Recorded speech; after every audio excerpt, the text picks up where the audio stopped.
दोस्तों, जब से यह खबर आई है कि असरानी जी नहीं रहे, तब से पूरे बॉलीवुड में हाहाकार मचा हुआ है। हर तरफ बस असरानी जी की ही चर्चा हो रही है। लेकिन इसी बीच एक बड़ी और चौंकाने वाली बात सामने आई है कि उनके अंतिम संस्कार में सिर्फ 20 लोग ही पहुंचे। जी हाँ, आपने बिल्कुल सही सुना। वो शख्स जिसने पूरी जिंदगी लोगों को हंसाया, जिसने अपनी कॉमेडी से सबके दिलों में जगह बनाई, उनके जाने के वक्त वहां सिर्फ 20 लोग थे। आखिर ऐसा क्यों हुआ? आखिर वह कौन सी वजह थी जो इतने बड़े स्टार के आखिरी सफर में भीड़ नहीं उमड़ी? तो चलिए वीडियो में जानते हैं पूरा मामला। आखिर क्यों असरानी जी की विदाई इतनी खामोशी में हुई, और क्या सच में उन्होंने खुद अपनी यह ख्वाहिश जाहिर की थी? असरानी जी की पिछले कुछ दिनों से तबीयत ठीक नहीं थी। उन्हें सांस लेने में तकलीफ थी। डॉक्टरों ने बताया था कि उनके फेफड़ों में पानी भर गया है। उन्हें 4 दिन पहले मुंबई के जुहू इलाके के भारतीय आरोग्य निधि अस्पताल में भर्ती कराया गया था, जहां डॉक्टरों की टीम लगातार उनकी देखरेख में लगी थी। लेकिन उम्र का असर भी था और शरीर अब थक चुका था। फिर दिवाली के दिन यानी 20 अक्टूबर को, जब पूरा देश खुशियों में डूबा था, घर घर दिए जल रहे थे,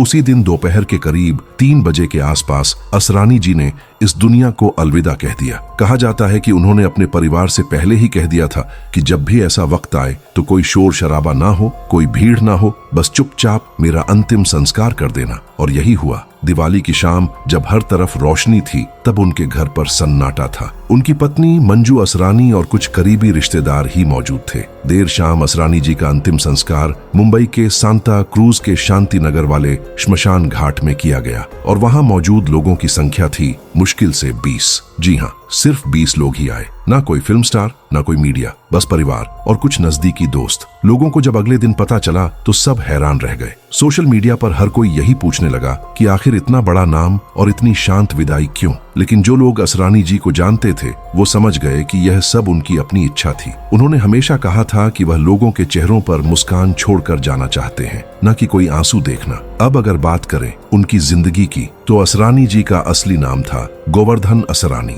उनका जन्म 1 जनवरी 1941 को जयपुर में हुआ था। उनके पिता का कालीन का बिजनेस था। घर वालों की चाहत थी कि असरानी भी बिजनेस संभाले, लेकिन असरानी के दिल में कुछ और ही था। उन्हें बचपन से ही फिल्मों का शौक था। स्कूल कॉलेज के दिनों में वो नाटकों में हिस्सा लेते थे और धीरे धीरे उनका दिल पूरी तरह एक्टिंग में रम गया। फिर एक दिन उन्होंने ठान लिया कि अब जयपुर छोड़कर मुंबई जाएंगे और फिल्म इंडस्ट्री में अपनी किस्मत आजमाएंगे। शुरुआत में बहुत संघर्ष किया। छोटे छोटे रोल मिले, कभी 2 डायलॉग, कभी बिना नाम के किरदार। लेकिन असरानी जी ने हिम्मत नहीं हारी। उनका मानना था कि अगर मौका मिला तो वो सबको दिखा देंगे कि कॉमेडी सिर्फ मजाक नहीं, एक कला है। और वक्त ने भी उन्हें वही मौका दिया। साल 1975 में आई फिल्म शोले ने असरानी जी को वह पहचान दी जिसके वो हकदार थे। इस फिल्म में उन्होंने ब्रिटिश जमाने के जेलर का रोल निभाया था, जो अंग्रेजी बोलने की कोशिश करता है और हर बार हंसी का माहौल बना देता है। उनका वो डायलॉग आज भी लोगों की जुबान पर है, हम अंग्रेजों के जमाने के जेलर हैं। सिर्फ 2 मिनट का रोल था, लेकिन वो 2 मिनट ही असरानी को अमर बना गए।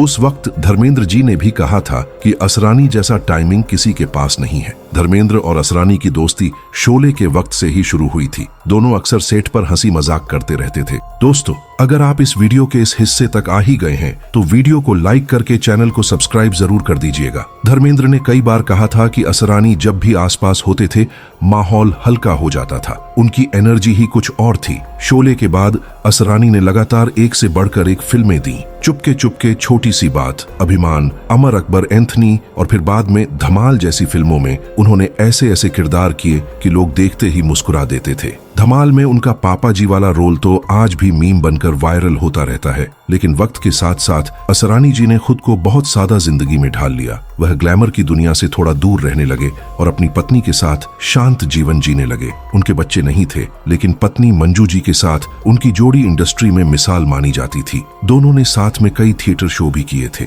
लोगों कहते हैं असरानी भले ही पर्दे पर कॉमेडी करते थे, लेकिन असल जिंदगी में वह बहुत भावुक इंसान थे। हमेशा कहते थे कि मैं चाहता हूं कि लोग मुझे याद करें मेरे किरदारों से, मेरे काम से, न कि मेरे जाने के बाद के हंगामे से। शायद इसी वजह से उन्होंने अपनी विदाई इतनी खामोशी से चाही। असरानी जी का जो स्वभाव था वह बिल्कुल सरल था। बड़े से बड़ा स्टार भी उनके सामने बच्चा बन जाता था। वह खुद कहते थे कि एक्टर बनने का मतलब सिर्फ कैमरे के आगे एक्टिंग नहीं, बल्कि जिंदगी को भी अच्छे से जीना है। वह हमेशा कहते थे कि हंसाने वाला इंसान सबसे मजबूत होता है, क्योंकि वह अपने दर्द को छिपाकर दूसरों के चेहरे पर मुस्कान लाता है। शायद इसलिए उन्होंने अपने आखिरी वक्त में भी किसी को रुलाना नहीं चाहा। असरानी जी की हमेशा से इच्छा थी कि उनके जाने के बाद कोई बड़ा कार्यक्रम ना हो। उन्होंने अपनी पत्नी से कहा था कि जब सब खत्म हो जाए तभी लोगों को बताना, ताकि किसी को परेशानी ना हो। उन्होंने यह भी कहा था कि मेरे जाने के बाद लोग रोए नहीं, हंसे, मुझे याद करें, मेरे डायलॉग सुने और मुस्कुरा दें। फिल्म इंडस्ट्री में उनकी जर्नी इतनी लंबी थी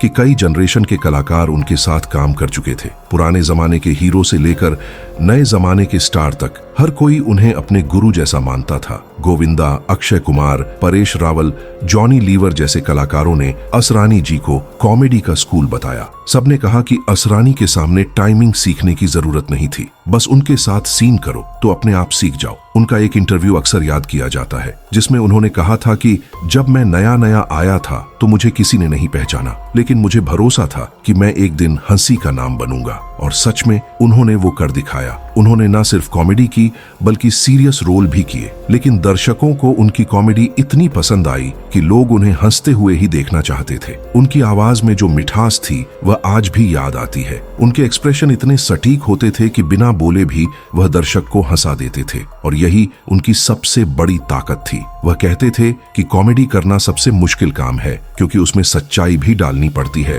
ताकि इंसान हंसे भी और सोच भी ले। जब उनकी हालत खराब हुई तो मंजू जी हर वक्त उनके साथ थीं। उन्होंने कहा था कि असरानी आखिरी वक्त तक मुस्कुराते रहे। उन्होंने किसी से कुछ नहीं कहा, बस आंखों से एक इशारा किया और आंखें बंद कर लीं। उनकी यह सादगी उनकी पहचान थी। लोग कहते हैं कि असरानी की जिंदगी किसी फिल्म जैसी थी। जयपुर के एक छोटे लड़के से लेकर मुंबई के सुपरस्टार बनने तक का सफर इतना आसान नहीं था, लेकिन उन्होंने कभी शिकायत नहीं की। उन्होंने हमेशा कहा कि मुझे जो मिला वह बहुत है। उनकी आखिरी फिल्म नॉन स्टॉप धमाल थी, जिसमें भी उन्होंने वही पुराने असरानी वाला जादू दिखाया। हल्की फुल्की कॉमेडी और सच्ची एक्टिंग। उनकी हर लाइन में वह पुरानी चमक थी। लोग कहते हैं कि शायद वह खुद भी जानते थे कि यह उनकी आखिरी फिल्म है, इसलिए उन्होंने उसे पूरे दिल से किया। उनके जाने के बाद उनके घर के बाहर का माहौल बहुत भावुक था। कोई मीडिया नहीं, बस कुछ पुराने दोस्त और पड़ोसी जो धीरे से आकर दिया रखकर लौट गए। सोशल मीडिया पर लाखों लोगों ने श्रद्धांजलि दी। सबने कहा कि असरानी जैसे कलाकार हर सदी में एक बार ही आते हैं। लोगों का कहना है कि असरानी जैसे कलाकार दोबारा नहीं मिल सकते। उन्होंने फिल्मों को सिर्फ काम नहीं बल्कि इबादत समझा। वह हर सीन को ऐसे करते थे जैसे वह पहला और आखिरी सीन हो। शायद इसी वजह से उनके हर किरदार में वह जादू था जो आज भी ताजा लगता है। उनके प्रशंसकों ने कहा कि असरानी जी ने जाते जाते एक सबक दे दिया कि जिंदगी में चाहे जितनी भी शोहरत मिले, अंत में मायने रखती है आपकी सादगी, आपकी इंसानियत। और असरानी ने दोनों को बखूबी निभाया। दिवाली के दिन जब सब खुश थे, असरानी जी ने सोशल मीडिया पर एक आखिरी पोस्ट किया था जिसमें उन्होंने लिखा था, सभी देशवासियों को दीपावली की ढेर सारी शुभकामनाएं। उनके चेहरे पर वही मुस्कान थी जो हमेशा रहती थी। किसी को अंदाजा भी नहीं था कि यह उनकी आखिरी पोस्ट होगी। कुछ घंटे बाद ही वह सबको हमेशा के लिए अलविदा कह गए। अगले दिन जब खबर फैली तो हर तरफ दुख का माहौल था। धर्मेंद्र, अमिताभ बच्चन और हेमा मालिनी सबने सोशल मीडिया पर शोक व्यक्त किया।